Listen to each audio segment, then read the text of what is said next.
आज दिनांक 31 दिसंबर 2023 को ईपीएस 95 राष्ट्रीय संघर्ष समिति कानपुर मंडल उत्तर प्रदेश की मासिक मीटिंग मंडल समन्वयक आदरणीय अशोक कुमार यादव जी के अध्यक्षता में रावतपुर बस स्टैंड कानपुर में पेंशनरों की गरिमामयी उपस्थिति के साथ संपन्न हुई। राष्ट्रीय सलाहकार आदरणीय राजेश कुमार शुक्ला जी ने अपने उद्बोधन में कहा कि यह उदासीन सरकार आश्वासन पर आश्वासन देती आ रही है, लेकिन अभी तक 4 सूत्रीय मांगों पर कोई निर्णय नहीं लिया। इसलिए हमें अपने हक और अधिकार को पाने के लिए संख्या बल के साथ संगठित रहकर आखिरी दम तक लड़ना है। सफलता अवश्य मिलेगी, हमें निराश नहीं होना है। प्रांतीय अध्यक्ष उत्तर प्रदेश आदरणीय ओम शंकर तिवारी जी ने सर्वप्रथम दिल्ली धरना प्रदर्शन में पहुंचने वाले सभी साथियों का अभिनंदन वंदन कर आभार व्यक्त किया। मीटिंग को विस्तार से संबोधित करते हुए कहा कि हमारी 4 सूत्रीय मांगे ₹7,500 प्लस डे के साथ पति पत्नी को आयुष्मान योजना के अंतर्गत चिकित्सा सुविधा आदि के लिए 8 वर्षों से लगातार विभिन्न प्रकार के आंदोलन किए सरकार के निर्णायक माननीयों द्वारा दिए गए आश्वासन के बाद भी आज तक कोई निर्णय नहीं लिया गया। इसलिए जब तक मांगे पूर्ण नहीं की जाती तब तक आर पार की लड़ाई के लिए राष्ट्रीय अध्यक्ष आदरणीय कमांडर अशोक रावत जी एवं आदरणीय वीरेंद्र सिंह राजावत जी द्वारा लिए गए निर्णय एवं उनके दिशा निर्देशन में 50,000 पेंशनरों ने दिनांक 7 दिसंबर 2023 को रामलीला मैदान में धरना प्रदर्शन किया गया। दिनांक 8 दिसंबर 2023 से 13 दिसंबर 2023 तक जंतर मंतर पर क्रमिक एवं आमरण अनशन किया।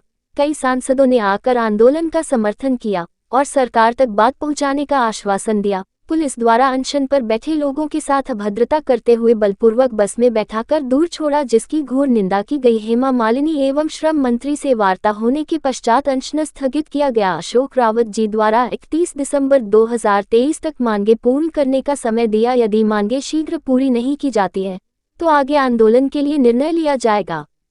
श्री अशोक कुमार यादव जी ने अपने अध्यक्षीय उद्बोधन में कहा कि 30 से 35 वर्ष तक निजी क्षेत्र सार्वजनिक क्षेत्र निगमों में रात दिन खून पसीना बहाकर देश के विकास और समाज की सेवा की और सेवानिवृत्त होने के बाद सम्मानजनक जीने के लिए पेंशन फंड में खून पसीने की कमाई का अंशदान जमा किया। परंतु आज इस भीषण महंगाई में ₹500 से 3,000 हजार तक मिल रही पेंशन में क्या सम्मानजनक जीवन जिया जा सकता है? आज असहाय वयोवृद्ध आर्थिक रूप से कमजोर घर परिवार एवं समाज में उपेक्षापूर्ण जीवन व्यतीत करते हुए प्रतिदिन 200 से 250 मृत्यु को प्राप्त हो रहे हैं। इसलिए हमें इस गूंगी बहरी हठ धर्मी अन्यायी सरकार के खिलाफ आखिरी दम तक लड़ते हुए अपना हक अधिकार प्राप्त करके ही रहना है।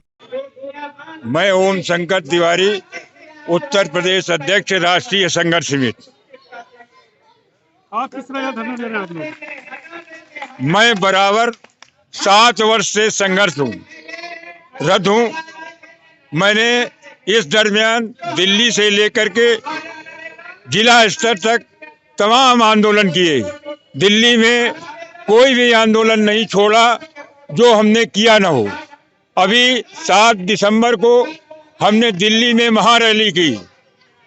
हमारे लाखों की संख्या में वहाँ पेंशनर रामलीला मैदान में पहुँचे और हमने वहाँ से रैली निकाली, लेकिन पुलिस प्रशासन ने मेरी रैली को आगे नहीं बढ़ने दिया। इसके बाद मैं 8 दिसंबर को जंतर मंतर में क्रमिक अनशन पर बैठ गए और दिनांक 13 तारीख को हम आमरण अनशन पर हमारे कम से कम 15 साथी बैठ गए। इसके बाद पुलिस प्रशासन ने हमारे साथ बर्बरतापूर्वक हम लोगों को अरेस्ट करके दिल्ली के बाहर छोड़ा गया। आज यहाँ किस तरह का धरना दे रहे हैं? आज हमारी मांगे जो 7,500 प्लस डीए, पति पत्नी को चिकित्सा सुविधा की मांग हमारी चल रही है राष्ट्रीय स्तर पर। उस संबंध में जब हमने आंदोलन बहुत से किए तो प्रधानमंत्री जी से मेरे राष्ट्रीय अध्यक्ष कमांडर साहब और राष्ट्रीय महामंत्री आदरणीय वीरेंद्र सिंह जी के नेतृत्व में हमारी प्रधानमंत्री जी से भी वार्ता हुई।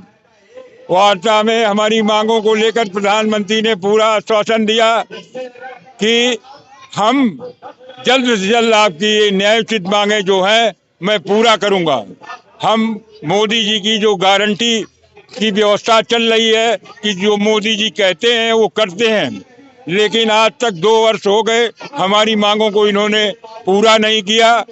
उसी परिप्रेक्ष्य में मैंने ये जो आंदोलन दिल्ली में किया था उसमें तमाम सांसद और मंत्रीगण भी हमारे आंदोलन में आए थे और उन्होंने दबाव डाला कि जो है आप आंदोलन समाप्त करेंगे। हम पूरा विश्वास आपको दिलाते हैं कि आपकी जल्द से जल्द पूरा मांगों को पूरा करवाने में पूरा सहयोग करेंगे।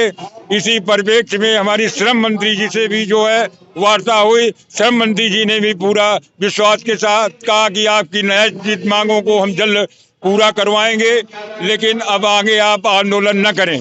हमने अपने आंदोलन को स्थगित किया और उनको 31 दिसंबर तक का आज तक का मैंने टाइम दिया है। आज हमारी राष्ट्रीय कार्यकारिणी की बैठक है, उसी की तैयारी में हम कानपुर मंडल की भी बैठक कर रहे हैं और जो निर्णय होगा आज शाम को हमारी जो राष्ट्रीय स्तर की बैठक होगी उसमें निर्णय लिया जाएगा। और मैं कठोर आंदोलन करने के लिए हमारे पेंशनर बिल्कुल तत्पर हैं, तैयार हैं। जब तक हमारी मांगे का आदेश नहीं हो जाता है हम संघर्ष बराबर रत रहेंगे और संघर्ष करते रहेंगे।